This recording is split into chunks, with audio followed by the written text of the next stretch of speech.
Hello students, good morning. ठीक है, अपन ने पिछले पार्ट में डीएनए के भौतिक गुणों के बारे में पढ़ रहे थे। ठीक है, अब बात करते हैं कि कौन कौन से आप लोगों ने भौतिक गुण पढ़े, जिसमें और कौन सा सिद्धांत भौतिक गुणों के लिए सर्वमान्य सिद्धांत है। ठीक है, आपने पढ़ा एरोगाटिक थ्योरम और इलास्टिसिटी का जो सिद्धांत है वो भौतिक गुणों के लिए सर्वमान्य सिद्धांत माना जाता है, जिसके अंदर आपने आकार, ताप, घनत्व, ताप व गलनांक, ठीक है, आदि टॉपिकों के बारे में अध्ययन किया। अब अपन अगले टॉपिक के बारे में अध्ययन करेंगे, अंतर आणविक बल। क्या है? अंतर आणविक बल। ठीक है, जो अंतर आणविक बल है वो किस पर डिपेंड करता है? बॉन्ड्स पर डिपेंड करता है। किस पे डिपेंड करता है? बॉन्ड्स पर डिपेंड करता है। बॉन्ड्स कौन कौन से हैं, ठीक है, और कौन सा बॉन्ड्स क्या भूमिका निभाता है, ठीक है, उनके ऊपर क्या करता है? ये अंतर आणविक बल डिपेंड करता है। ठीक है, जो अंतर आणविक बल है उसको किसने प्रदर्शित किया था? वाटसन तथा क्रीग द्वारा प्रदर्शित। डीएनए की संरचना क्या होती है? बहुत स्थिर होती है। ठीक है, बहुत मजबूती के साथ वो डीएनए पाया जाता है। जो किसने बताया था?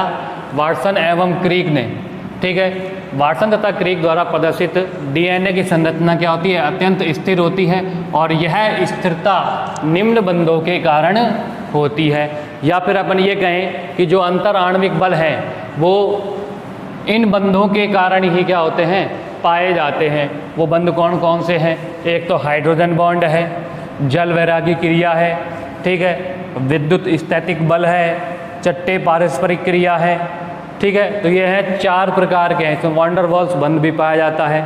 ठीक है, आयन विपरीत पाए जाते हैं, जिससे क्या है? दोनों ओर से कार्य क्या हो? समान हो। यदि ऋणावेश पाया जाएगा तो भी क्या हो जाएगा? प्रतिकर्षण हो जाएगा।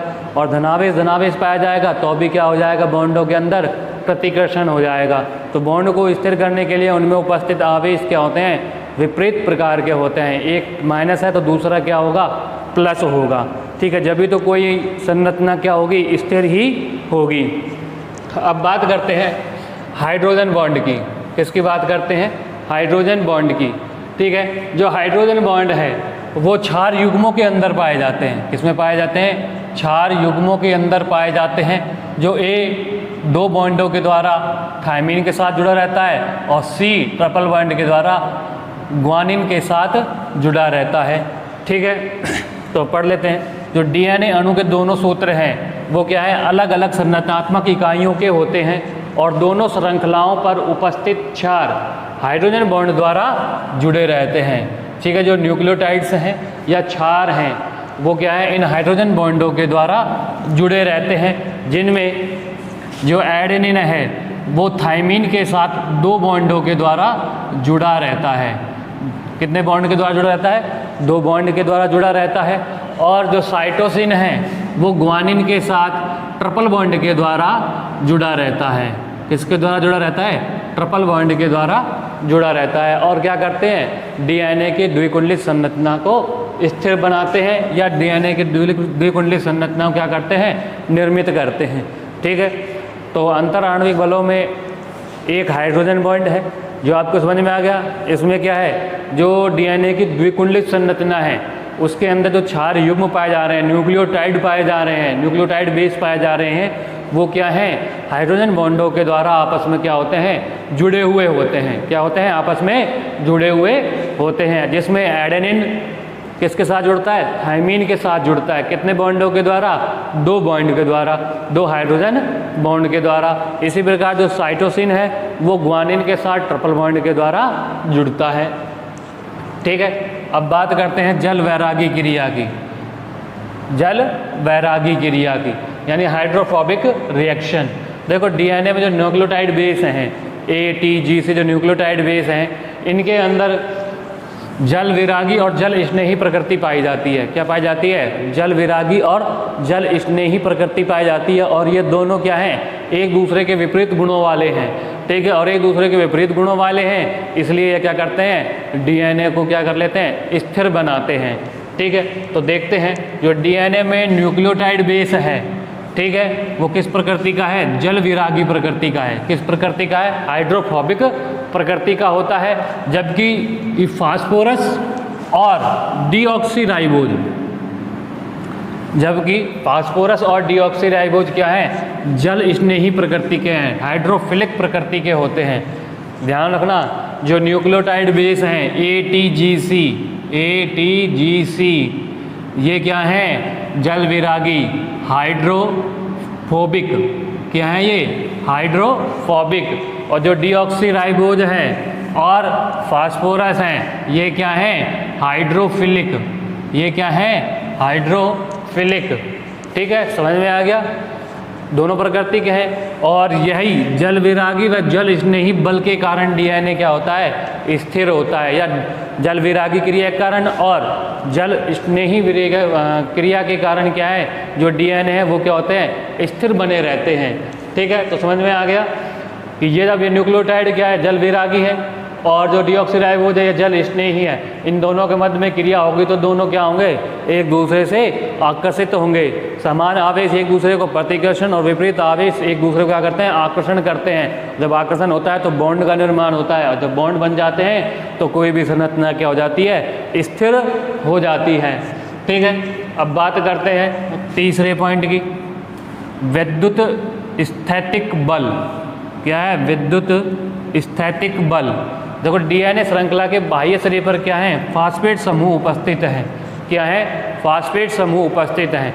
जैसे डीएनए की श्रृंखला, रासायनिक श्रृंखला का निर्माण करें, पेंटोज शर्करा के रूप में पाया जाता है। किस श्रृंखला के रूप में पाया जाता है? पेंटोज शर्करा के रूप में पाया जाता है। ठीक है, और जो इसका 5' सिरा है, इसको मैंने सीधा बना देता हूँ, 1 2 3 4, और यहाँ पे क्या है? ये 5वां। जो 5वां बाह्य सिरा, इस पर क्या उपस्थित होते हैं? फास्फोरस समूह उपस्थित होते हैं। किस पर? जो पेंटोज शर्करा का बाह्य सिरा है, ये वाला जो 5वां कार्बन है, वो क्या है? वहाँ पर पेंटोज शर्करा, पेंटोज समूह पाया जाता है। सॉरी, पेंटोज शर्करा यानी फास्फेट समूह पाया जाता है। क्या पाया जाता है? फास्फेट समूह पाया जाता है। यहाँ पी का मतलब क्या है? फास्फेट है। क्या है? फास्फेट समूह उपस्थित होता है, जो क्या है? ऋणात्मक आवेशित होता है। जो क्या होता है? ऋणात्मक रूप से आवेशित होता है, या ऋण आवेशित होता है।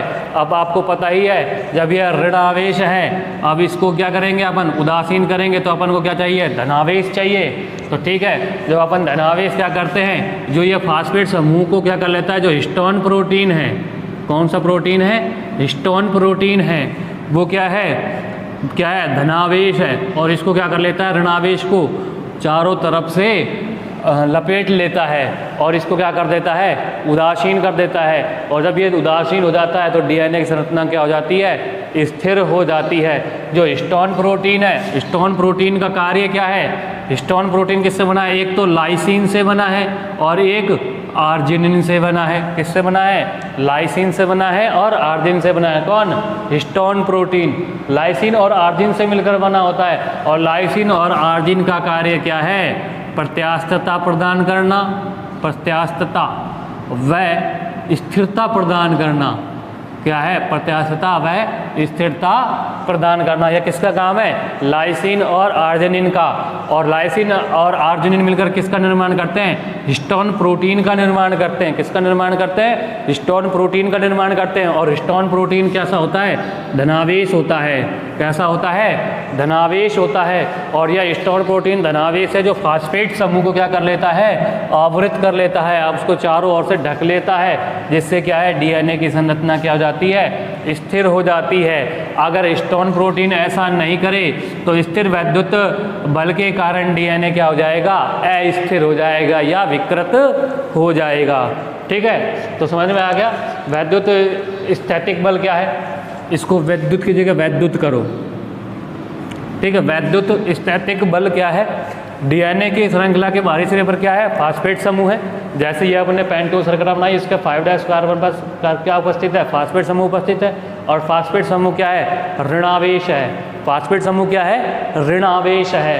अब यह ऋणावेश है तो इसको हमें क्या करना है, उदासीन करना है। तो हमें किसकी आवश्यकता है, धनावेश की। और जो हम इसमें जो धनावेश है वो किस में है, हिस्टोन प्रोटीन में है। जो हिस्टोन प्रोटीन है वो किससे मिलकर बना हुआ होता है, लाइसिन और आर्जिनिन से मिलकर बना होता है। और लाइसिन और आर्जिनिन का कार्य क्या होता है, प्रत्यास्थता व स्थिरता प्रदान करना। क्या करना, प्रत्यास्थता व स्थिरता प्रदान करना।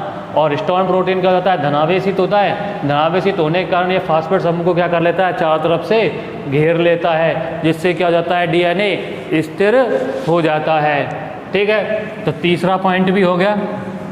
अब बात करते हैं चट्टे पारस्परिक क्रिया। अब देखो चट्टे क्या हैं, चट्टे का मतलब है एक के ऊपर एक लेयर। ठीक है, और यह लेयर किस में पाई जाती है, क्षार युग्मों में पाई जाती है। किस में पाई जाती है, क्षार युग्मों में पाई जाती है।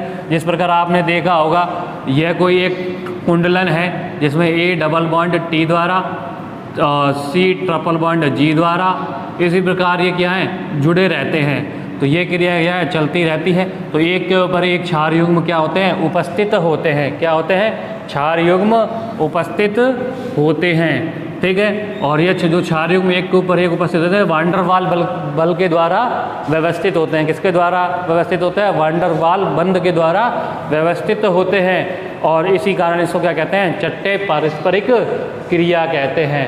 ठीक है, तो देख लेते हैं, डीएनए में उपस्थित क्षार एक के ऊपर एक वान डर वाल बल द्वारा क्या होते हैं, स्थिर रहते हैं। और इसी कारण यथार्थ वान डर वाल बल के कारण ही डीएनए क्या होता है, स्थिर होता है। ठीक है, एक बार फिर से देख लेते हैं। डीएनए की भौतिक प्रकृति के अंदर अपना पॉइंट आज का है अंतर आणविक बल। ठीक है, और अंतर आणविक बल के बारे में सबसे पहले किसने बताया था, वाटसन एवं क्रिक ने बताया था। जो वाटसन एवं डीएनए का जो वाटसन और क्रिक का जो डीएनए मॉडल था, वाटसन और क्रिक का जो डीएनए मॉडल था वो सबसे क्या था, स्थिर था। ठीक है, वो क्या था, जो डीएनए संरचना थी वो क्या थी, स्थिर थी। और यही स्थिरता क्या है, निम्न बंधों के कारण होती है। पहला है हाइड्रोजन बॉन्ड।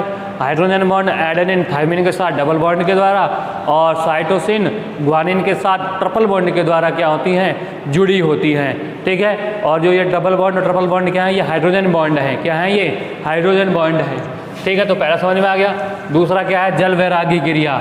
जल वैरागी क्रिया क्या है, जो न्यूक्लियोटाइड बेस हैं ATGC हैं, ये क्या होते हैं, जल विरागी होते हैं। जबकि जो इसमें फास्फेट हैं वो क्या होते हैं, जल स्नेही होते हैं। जल वैरागी और जल स्नेही मिलकर क्या करते हैं, इस डीएनए संरचना को क्या कर देते हैं, स्थिर कर देते हैं।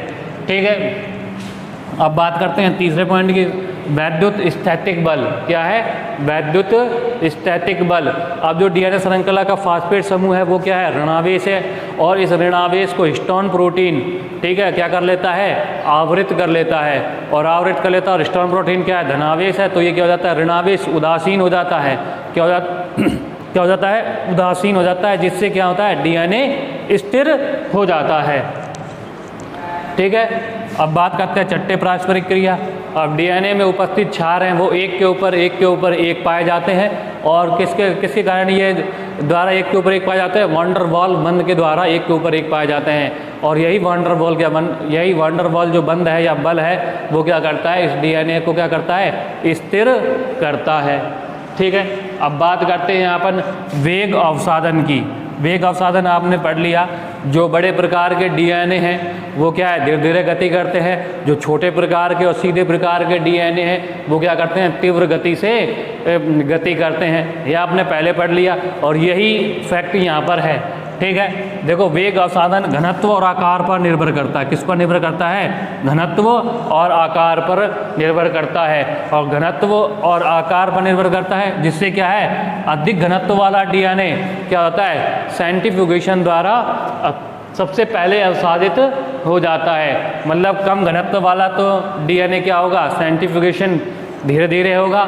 और अत्यधिक घनत्व वाले का जो सेंट्रीफ्यूगेशन है वो क्या होगा, जल्दी होगा। ठीक है, इसी प्रकार जो कम आकार वाला है वो डीएनए जल्दी गति करेगा। और जो अधिक अधिक आकार वाला, जो बड़े आकार वाला है वो धीरे धीरे क्या करेगा, गति करेगा। और यही क्या है, वेग अवसाधन है। क्या है, वेग अवसाधन है। और वेग अवसाधन किस पर डिपेंड करता है? घनत्व और आकार पर डिपेंड करता है। आकार आपने पहले पढ़ लिया, घनत्व भी यहाँ बता ही दिया है कि अधिक घनत्व वाला डीएनए क्या होगा? सेंट्रीफ्यूगेशन द्वारा जल्दी ही अवसादित हो जाएगा। ठीक है। और जो गोलाकार और सुसंगठित अणु है, जो सीधे अणु की अपेक्षा सीधे अणु क्या करते हैं? तीव्र गति से प्राप्त होते हैं, जो मैंने बता दिया।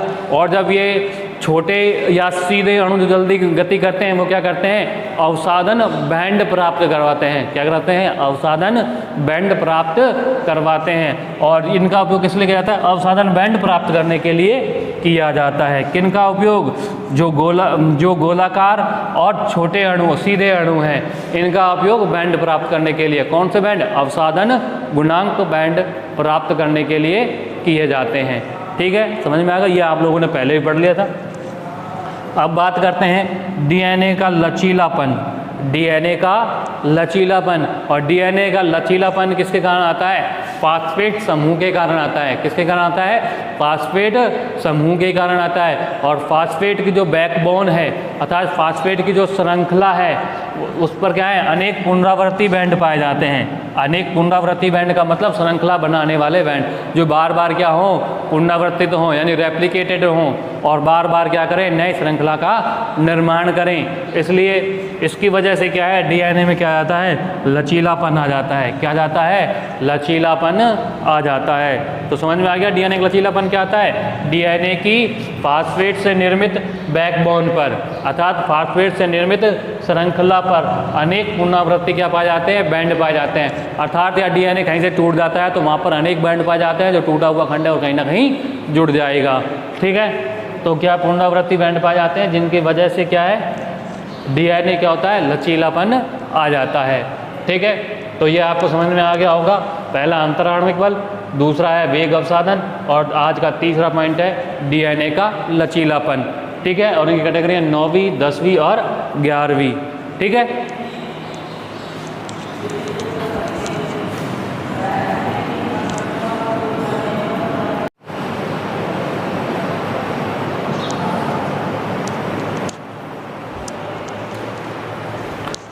देखो अब देखते हैं अपना 12वां पॉइंट क्या है? विकृतीकरण एवं पुनःकृतीकरण। देखो, विकृतीकरण का मतलब होता है टूटना, और पुनःकृतीकरण का मतलब होता है जुड़ना।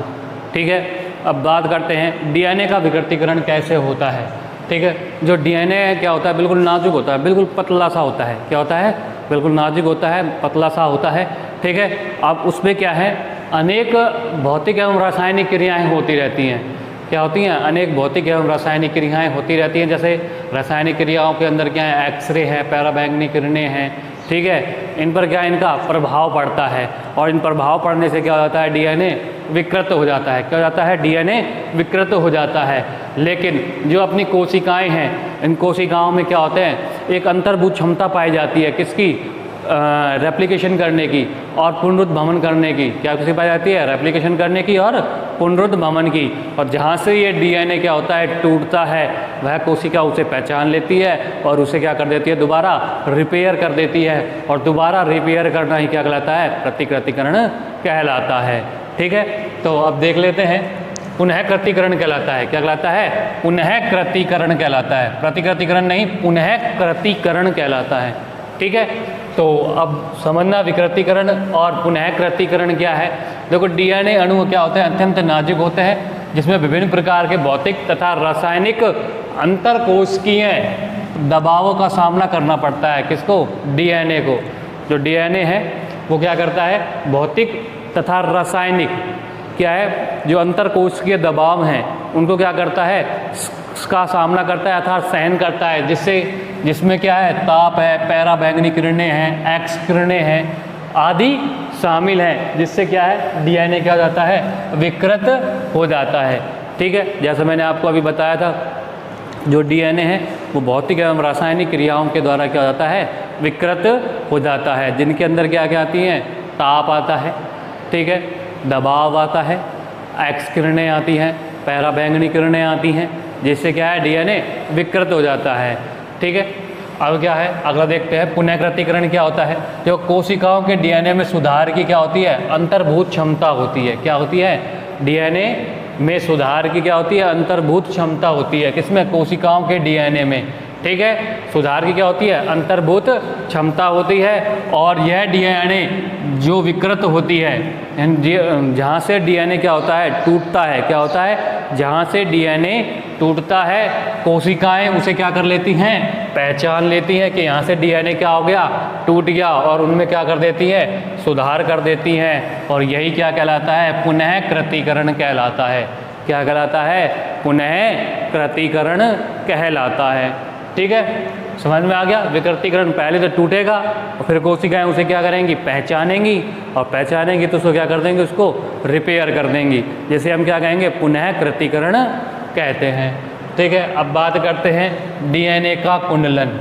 ठीक है, अब देखो डीएनए का जो कुंडलन का गुण क्या करता है, कुंडलन का गुण प्रदर्शित करता है। जिस प्रकार मैंने एक संरचना बनाई है, डीएनए की डबल हेलिक्स संरचना बनाई है, ये आपको दिख रही होगी। ठीक है, जिसमें क्या है, इधर से 3' सिरा है, तो इसका दूसरी तरफ जो सिरा आएगा वो क्या आएगा, 5' सिरा आएगा। और इधर 5' सिरा है तो इसके जो ऊपर का सिरा आएगा वो क्या आएगा, 3' सिरा आएगा। ठीक है, अब देखो, अब आपको मैं बता देता हूँ कि इसमें कुंडलन होते कैसे हैं। जो ये कुंडलन है, ये जो घुमावदार है, क्या है, ये जो घुमावदार कुंडलन है, इन्हें हम क्या कहते हैं, घुमावदार कुंडलियों को कुंडलन कहते हैं। ठीक है, अब देखना, अब ये क्या करते हैं, जो द्रव्य यांत्रिकी से संबंधित होती है, किससे होती है, मैकेनिज्म फ्लूइड, क्या होती है, मैकेनिज्म फ्लूइड जो सिद्धांत होता है उसके पर क्या होती हैं, डिपेंड होती हैं। यानी जड़त्व की दिशा में यदि इसका कुंडलन है तो धनात्मक कुंडलन होता है, अगर जड़त्व दिशा के विपरीत होता है, जड़त्व सदिश के दिशा के क्या होता है, विपरीत होता है, तो वो क्या होता है, ऋणात्मक कुंडलन होता है। ठीक है, जैसे एक बार बता देता हूँ, जैसे डीएनए कुंडलन क्या है, गुण प्रदर्शित करता है, जो क्या है, द्रव यांत्रिकी से संबंधित होता है। किससे संबंधित होता है, द्रव यांत्रिकी, यानी फ्लूइड मैकेनिज्म से संबंधित होता है। और इसी कारण एक कण का चक्रण यदि जड़त्व सदिश की दिशा में होता है, जैसे प्रकार बताता कि जैसे एक कण का जो चक्रण है, जो कुंडलन है, अगर जड़त्व सदिश की दिशा में हो रहा है, जड़त्व सदिश की दिशा में होता है तो वह क्या है, धनात्मक है। और यदि वह जड़त्व सदिश की दिशा के विपरीत होता है तो वह क्या है, ऋणात्मक होगा, है ना, क्या होगा, ऋणात्मक होगा। अब इसे हम सामान्य भाषा में कहें, अगर वह दाईं तरफ कुंडलन होगा, किसकी तरफ होगा, दाहिनी तरफ, अपने राइट हैंड की तरफ होगा, तो क्या होगा, पॉजिटिव होगा। अगर कुंडलन लेफ्ट हैंड की तरफ होगा तो क्या होगा, नेगेटिव होगा। तो अब देख लेते हैं, अब मैंने ये क्या है, डबल हेलिक्स संरचना बना दी, और डबल हेलिक्स संरचना में देखोगा, जैसे ये वाला पहला कुंडलन है यहाँ से, और ये मैं इसको यहाँ से यहाँ तक लेके आता हूँ, तो देखो ये कुंडलन तो इधर जा रहा है, और बाकी ये दो कुंडलन हैं, ये क्या है, इधर है। अब हम इस कुंडलन की बात करें तो ये देखो, ये कुंडलन जो यहाँ पे आने वाली जो कुंडलन संख्या है वो इसके बराबर है। तो जो ये वाला कुंडलन क्या है, ये वाला कुंडलन पॉजिटिव है, क्योंकि अपना राइट हैंड इधर की साइड में है, तो अपना ये वाला हिस्सा क्या हो जाएगा, पॉजिटिव हो जाएगा। क्या हो जाएगा, अब धनात्मक कुंडलन हो जाएगा। तो ये हो गया धनात्मक, फिर ये हो जाएगा ऋणात्मक, और फिर ये हो जाएगा धनात्मक, और ये हो जाएगा ऋणात्मक।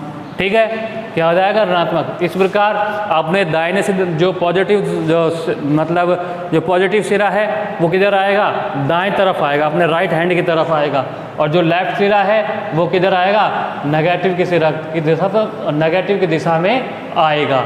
ठीक है, तो आपको समझ में आ गया, अपना राइट हैंड किधर है, इधर है, तो पॉजिटिव इधर आ गया, और अपना लेफ्ट हैंड किधर है, इधर है, तो नेगेटिव इधर आ गया। और ठीक है, ये डबल हेलिक्स संरचना है, इसमें ये क्या है, ये कुंडलों का प्रकार है, बायां कुंडलन और दायां कुंडलन। दायां कुंडलन क्या है, पॉजिटिव, और बायां कुंडलन क्या है, नेगेटिव है। तो सही है। तो डीएनए का कुंडलन का आपको समझ में आ गया होगा कि डीएनए क्या करता है, कुंडलन का गुण प्रदर्शित करता है, और किस पर डिपेंड होता है, ये द्रव यांत्रिकी सिद्धांत पर डिपेंड होता है, जिसका एक चक्रण जड़त्व दिशा की, जड़त्व सदिश की दिशा में होता है तो धनात्मक, और जड़त्व सदिश की दिशा के विपरीत होता है तो क्या होता है, ऋणात्मक होता है। और ये संरचना मैंने आपको बता दी। अब देखो, पहला कुंडलन और तीसरे कुंडलन, ये दोनों क्या हैं, पॉजिटिव हैं, पहला कुंडलन और तीसरा कुंडलन, और दूसरा कुंडलन और चौथा कुंडलन ये क्या हैं, नेगेटिव हैं। क्यों है, क्योंकि पहला दूसरा कुंडलन किधर है, राइट हैंड की तरफ है, किधर है, राइट हैंड की तरफ है। ठीक है, और जो दूसरा और चौथा कुंडलन है वो लेफ्ट हैंड की तरफ है। किसकी तरफ है? लेफ्ट हैंड की तरफ है। ठीक है, तो समझ में आ गया कुंडलन कौन कौन से होते हैं। दाहिने कुंडलन कैसा होता है? पॉजिटिव, और बायां कुंडलन कैसा होता है? नेगेटिव। ठीक है, अब अपन न्यू टॉपिक के बारे में बात करते हैं। भौतिक गुण हो गए इसके कंप्लीट, और भौतिक गुणों में किसी को समस्या हो तो वो अपने क्वेरी बॉक्स में लिख सकता है उस पॉइंट को दोबारा समझा दिया जाएगा डिटेल के साथ। ठीक है, अब बात करते हैं डीएनए के जैविक गुण की। किसकी बात करते हैं? जैविक गुण की। डीएनए के अंदर क्या होती है? जैविक क्रियाएं होती हैं, और ये जैविक क्रियाएं निम्न हैं। यही दोबारा आ गया डीएनए का अति कुंडलन। क्या होता है? डीएनए का अति कुंडलन। ये तो क्या है? डीएनए का कुंडलन है कि किस प्रकार कुंडलन होता है, और बाएं तरफ कौन पॉजिटिव कुंडलन है, और दाहिने तरफ क्या है? पॉजिटिव है, और बाएं तरफ क्या है? नेगेटिव है। ठीक है, अब देखो डीएनए का अति कुंडलन क्यों होता है? क्योंकि हमारी कोशिकाएं हैं छोटी छोटी, ठीक है, नैनोमीटर में है, एंग्स्ट्रम में है। ठीक है, और इस कोशिकाओं के अंदर भी क्या है? न्यूक्लियस है, और न्यूक्लियस के अंदर क्या पाए जाते हैं? डीएनए पाए जाते हैं। ठीक है, और न्यूक्लियस के अंदर क्या पाए जाते हैं? डीएनए पाए जाते हैं। आप बताओ डीएनए क्या होते हैं? लंबे होते हैं, और अपने आप को न्यूक्लियस के अंदर समाहित करने के लिए ये क्या करते हैं? अपनी बॉडी के अंदर कुंडलन कर लेते हैं। क्या कर लेते हैं? कुंडलन कर लेते हैं। आप भी जब कोई बैग पैकिंग करते हो और आपका कोई सामान बाहर रह जाता है तो आप उसे ज़बरदस्ती क्या करते हो? ठूस लेते हो। ठीक है, जिससे क्या वो बैग में पैक हो जाए। उसे क्या करते हो? बहुत छोटा कर देते हो, बहुत वलीट, मतलब उसको तय करते हो कपड़ों को, और फिर क्या रखते हो? उसको सुसज्जित तरीके से रखते हो। इसी प्रकार डीएनए है, वह कोशिका के न्यूक्लियस में रहने के लिए अपने आप में क्या कर लेता है? कुंडलन कर लेता है, अपने आप को तय कर लेता है, और तय करने के बाद वो क्या होता है? उसमें आराम से आसानी से रहता है। तो यही उसका क्या है? जैविक गुण है। देखो डीएनए सीधा व कुंडलित दोनों अवस्थाओं में पाया जाता है, और डीएनए क्या होता है? अत्यधिक लंबा होता है। डीएनए क्या होता है? अत्यधिक लंबा होता है, तथा छोटी कोशिका के न्यूक्लियस में व्यवस्थित होने के लिए, अपने आकार को छोटा करने के लिए अपनी संरचना में क्या करता है? कुंडलन उत्पन्न करता है, और जिससे कि ये क्या है? ये न्यूक्लियस में समा सके। किसमें समा सके? न्यूक्लियस में समा सके। कहते हैं कि मनुष्य का एक जो डीएनए है पूरी पृथ्वी को क्या रखता है? घेर सकता है। पूरी पृथ्वी को क्या कर सकता है? घेर सकता है। इतना बड़ा क्या है? डीएनए है। ठीक है, तो ये क्या है? जो बड़े किस में समाहित है? न्यूक्लियस के अंदर समाहित है। ठीक है, अब बात करते हैं अपन दूसरे पॉइंट की, क्षार युग्मों की। किसकी बात करते हैं? क्षार युग्मों की। ठीक है, और क्षार युग्म आपने पढ़ लिए हैं कि क्षार युग्म कौन से होते हैं? एडेनिन, थाइमिन, साइटोसिन और ग्वानिन। यही क्या है? क्षार युग्म है। और क्षार युग्म डीएनए का एक विशिष्ट गुण है। क्षार युग्म डीएनए का क्या है? एक विशिष्ट गुण है, जो डीएनए की क्या करता है? कॉपियाँ तैयार करता है या डुप्लीकेट करता है। जो डीएनए की क्या है? कॉपी को क्या करता है? पूर्ण करता है, या डुप्लीकेट को पूर्ण करता है। और डीएनए के क्षार युग्मों में A डबल बॉन्ड T के साथ और C ट्रिपल बॉन्ड G के साथ क्षार युग्म बनाता है, और इस क्षार युग्म को पूरक क्षार युग्म कहते हैं। क्या कहते हैं? पूरक क्षार युग्म। ये डेफिनेशन पूछी जाती है। ठीक है, कंपटीशन एग्जामों में पूछी जाती है, और आपके एग्जाम में भी पूछी जाएगी। पूरक क्षार युग्म होते क्या हैं? तो डीएनए के क्षार युग्म एडेनोसिन डबल बॉन्ड के साथ या डबल हाइड्रोजन बॉन्ड के साथ थाइमिन के साथ जुड़ता है, और साइटोसिन ट्रिपल बॉन्ड के साथ किसके साथ जुड़ती है? ग्वानोसिन के साथ जुड़ती है। इसे ही हम क्या कहते हैं? पूरक क्षार युग्म कहते हैं। ठीक है, और इन क्षार युग्मों द्वारा प्रतिकृतिकरण, अनुलेखन, अनुवादन आदि क्रियाएं होती हैं। अर्थात प्रोटीन निर्माण करना, एमिनो एसिड्स का निर्माण करना, ठीक है, रेप्लिकेशन करना आदि क्रियाएं किसके द्वारा होती हैं? इन क्षार युग्मों के द्वारा होती हैं। ठीक है, अब बात करते हैं डीएनए प्रारूप। डीएनए प्रारूप, आपने डीएनए के प्रकार पढ़ा होगा, ए डीएनए, बी डीएनए, सी डीएनए, डी डीएनए और जेड डीएनए। मैंने आपको बताया था, इसका विस्तृत अध्ययन अपन आगे करेंगे। ठीक है, लेकिन क्या मैंने उस टाइम बताया था कि इसके कुंडलन में संख्या, कुंडलन में क्या होता है? अत्यधिक अंतर होता है। ठीक है, कुंडलन के आकार में अंतर होता है, इनके एंग्स्ट्रम में अंतर होता है, इनकी लंबाई में अंतर होता है, इनके कार्य में अंतर होता है। ठीक है, मुख्यतः क्या है? इनका कुंडलन का अंतर है। ठीक है, तो आपको समझ में आया कि डीएनए क्या है? विभिन्न प्रारूपों में मिलते हैं। किसमें मिलते हैं? विभिन्न प्रारूपों में मिलते हैं। और ये भिन्न भिन्न प्रकार के प्रारूप किसका निर्माण करते हैं? प्रोटीन का निर्माण करते हैं। किसका निर्माण करते हैं? प्रोटीन का निर्माण करते हैं। और ये प्रोटीन एंजाइमों के साथ क्रिया करके, किसके साथ क्रिया करके? एंजाइमों के साथ क्रिया करके डीएनए प्रोटीन बॉन्ड साइट का निर्माण करते हैं, अर्थात डीएनए प्रोटीन बंद स्थलों का निर्माण करते हैं। किसका निर्माण करते हैं? डीएनए प्रोटीन बंद स्थलों का निर्माण करते हैं और डीएनए सुधार में भाग लेते हैं, अर्थात जहाँ से डीएनए विकृत हो जाता है और उस सुधार में क्या लेते हैं? ये भाग लेते हैं। तो समझ में आ गया डीएनए प्रारूप क्या है, क्षार युग्म क्या है और डीएनए का अतिकुंडलन क्या है। आज के लिए इतना ही। एक बार फिर से कह रहा हूँ, जिसको किसी भी प्रकार की समस्या हो वो अपने क्वेरी बॉक्स में जाएं और अपना समस्या को लिखें और भेजें, उसका रिप्लाई ज़रूर आएगा और उसका अगले दिन ही आते आते ही क्या मिलेगा? आंसर मिलेगा। ठीक है, आज के लिए इतना ही। ओके।